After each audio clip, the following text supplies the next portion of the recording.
ভদ্রতা ও সৌজন্য অনুশীলন করুন। কিভাবে অনুশীলন করবেন?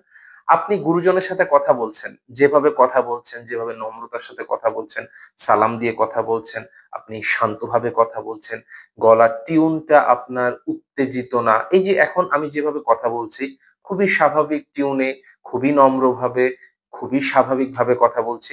এইভাবে স্বাভাবিকভাবে কথা বলার অ্যাপ্রোচটা তৈরি করতে হবে। আপনাকে স্বাভাবিকভাবে কথা বলা, সৌজন্যতা, শালীনতা এই জিনিসগুলো একটু হলেও চর্চার প্রয়োজন আছে।